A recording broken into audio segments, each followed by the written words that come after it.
Hello student, मैं अभिषेक कुमार, जमुनी लाल college Hajipur. छात्रों, आज हम लोग संयुक्त राष्ट्र संघ की महासभा के बारे में चर्चा करेंगे। इस चर्चा में हम लोग महासभा के कार्य, अधिकार, अधिवेशन, संगठन आदि के बारे में देखेंगे। तो चलिए शुरू करते हैं।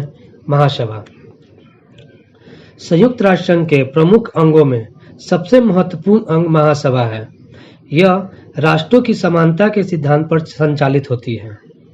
महासभा की रचना, कार्य और शक्तियों के कारण ही इसे संयुक्त राष्ट्र संघ का केंद्रीय अंग माना जाता है। इसे विश्व की नगर सभा भी कहा जाता है, क्योंकि यही एकमात्र ऐसा स्थल है जहां छोटे बड़े सभी सदस्य राज्य को समान रूप से वाद विवाद तथा विचार विमर्श में भाग लेने का अवसर प्रदान होता है। संयुक्त राष्ट्र संघ के सारे सदस्य महासभा के सदस्य होते हैं और उन समस्त सदस्यों को महासभा में बैठने का अधिकार होता है। कोई भी बड़ा राष्ट्र हो या छोटा, महासभा उसे समान स्तर पर रखकर वन स्टेट वन वोट के सिद्धांत पर प्रतिपादित करती है।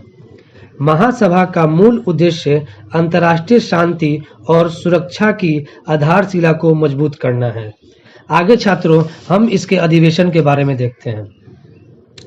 महासभा संयुक्त राष्ट्र संघ के उद्देश्यों की प्राप्ति के लिए वार्षिक अधिवेशन के रूप में एक बार अवश्य मिलती है।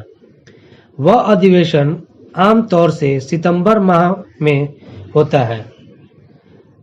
अन्य स्थानों पर भी इसके अधिवेशन हो सकते हैं। शांति भंग होने की स्थिति में सुरक्षा परिषद किन्हीं 7 सदस्यों या महासभा के अधिकारी सदस्यों की प्रार्थना पर 24 घंटे के अंदर संकटकालीन विशेष अधिवेशन बुलाया जा सकता है। अब इसकी आगे हम लोग मतदान पद्धति के बारे में देखते हैं। महासभा संयुक्त राष्ट्र संघ की संसद है, जिसे अमेरिका के सीनेटर वेड वर्ग अर्थात विश्व की नगर बैठक कहा जाता है।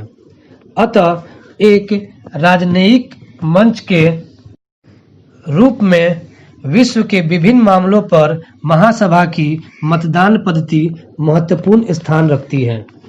इसके मतदान का उल्लेख घोषणा पत्र 18वीं और 19वीं धारा के अंतर्गत किया जाता है, जिसके अनुसार महासभा के प्रत्येक सदस्य राज्य को एक मत देने का अधिकार प्राप्त होता है। सभा के अधिवेशन में महत्वपूर्ण प्रश्नों के निर्णय हेतु उपस्थित एवं मतदान करने वाले सदस्यों के 2/3 बहुमत की आवश्यकता होती है। ये महत्वपूर्ण विषय इस प्रकार हैं। फर्स्ट, शांति और सुरक्षा संबंधी सिफारिश। सेकंड, सुरक्षा परिषद के अस्थायी सदस्यों का निर्वाचन।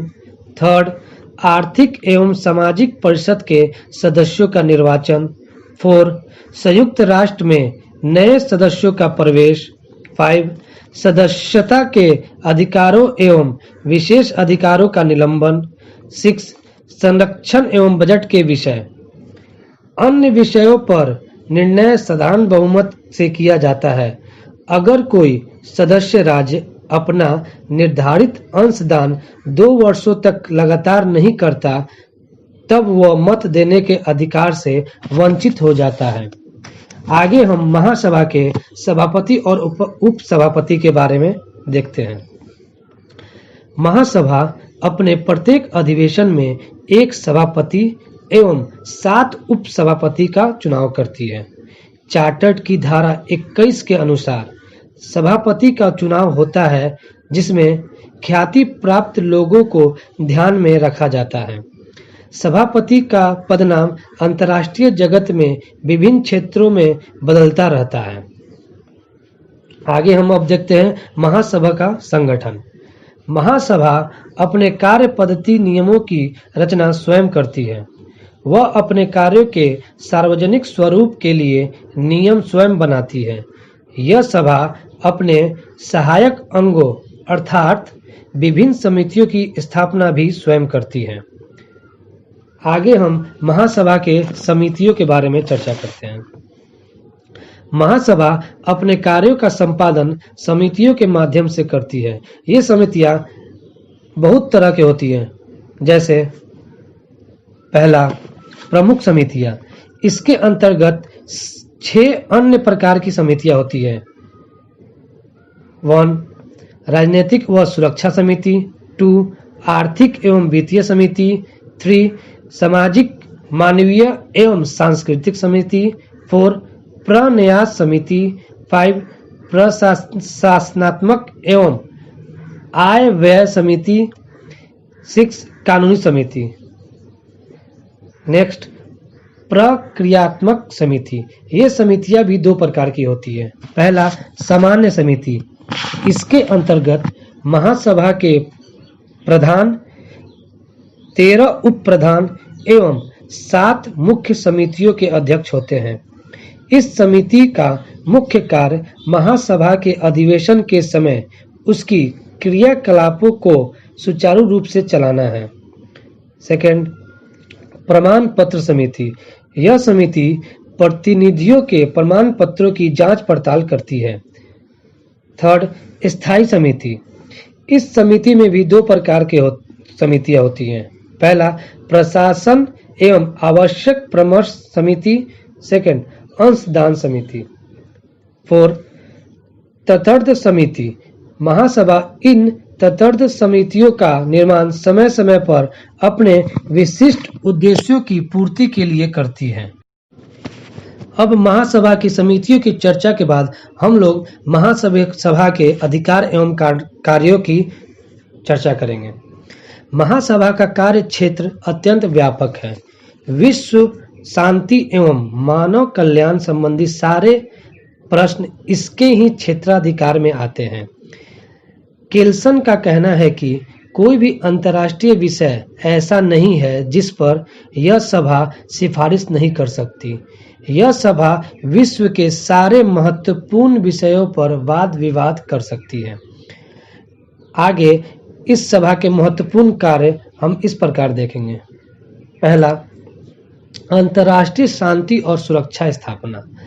महासभा का प्रमुख कार्य विश्व में शांति तथा सुरक्षा की स्थापना करना है।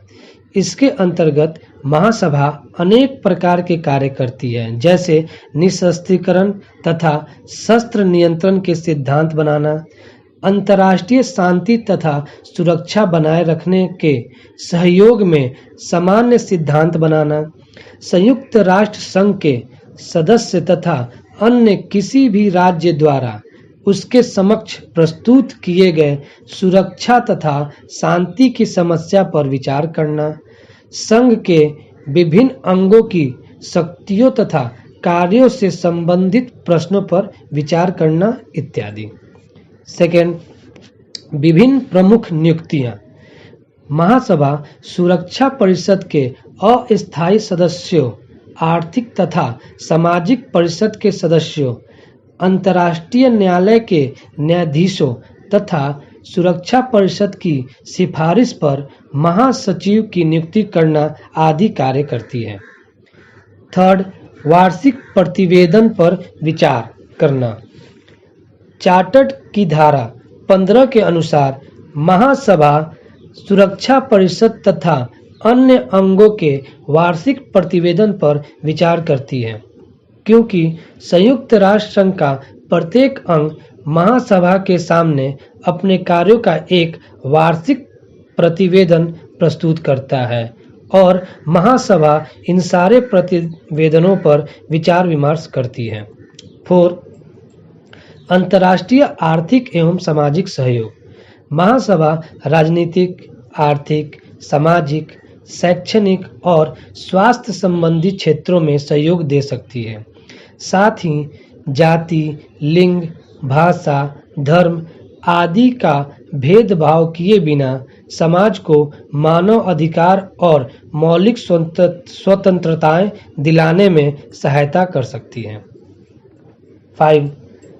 बजट निर्माण। महासभा समस्त संयुक्त राष्ट्र का विधानमंडल होने के नाते संयुक्त राष्ट्र के बजट का निर्माण करती है। सबसे पहले इस पर वाद विवाद होता है और बाद में सदस्यों के बीच अनुदानों का बंटवारा होता है। महासभा विभिन्न अंगों को दिए गए खर्चों की जांच पड़ताल भी करती है। 6. चार्टर्ड में संशोधन। संयुक्त राष्ट्र के चार्टर्ड में संशोधन के लिए महासभा की अनुमति आवश्यक है। प्रस्तावित संशोधन पहले महासभा के 2/3 बहुमत से पास होना चाहिए, तभी चार्टर्ड में संशोधन हो सकता है। 7. निशस्त्रीकरण संबंधी अधिकार। महासभा को निशस्त्रीकरण संबंधी अधिकार प्राप्त है। महासभा का यह दायित्व है कि वह अंतर्राष्ट्रीय जगत में शस्त्रीकरण की होड़ को समाप्त करे तथा अंतर्राष्ट्रीय शांति और सुरक्षा की स्थापना करे, क्योंकि विश्व शांति निशस्त्रीकरण के द्वारा ही संभव है। 8. अंतर्राष्ट्रीय कानून तथा संहिताकरण। चार्टर्ड की धारा 13 के अंतर्गत महासभा इस बात का अध्ययन करती है कि कौन से ऐसे कानून हो सकते हैं जिन्हें सभी राष्ट्रों की स्वीकृति मिल सकती है। इस प्रकार के कानूनों को महासभा सदस्य राष्ट्रों के पास सिफारिश के लिए भेज सकती है। 9. मध्यस्थता संबंधी कार्य। यह महासभा के विवादों के समाधान से संबंधित है। इस कार्य में महासभा का कार्य तब महत्वपूर्ण हो जाता है जब सुरक्षा परिषद किसी गंभीर गतिरोध या अन्य विवादों पर निर्णय लेने में असमर्थ रहती है।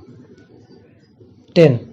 अन्य कार्य। इन सभी कार्यों के अलावा विश्व शांति और सुरक्षा के सामने जो समस्या आते हैं उनके लिए भी महासभा ने प्रस्ताव को पारित किया है। इसका संबंध मानव अधिकारों, वेश्यावृत्ति रोकने, दास प्रथा को रोकने, नशीले पदार्थों के व्यापार इत्यादि को रोकने के संदर्भ में है। महासभा किसी भी वैधानिक प्रश्न पर अंतर्राष्ट्रीय न्यायालय से परामर्श ले सकती है।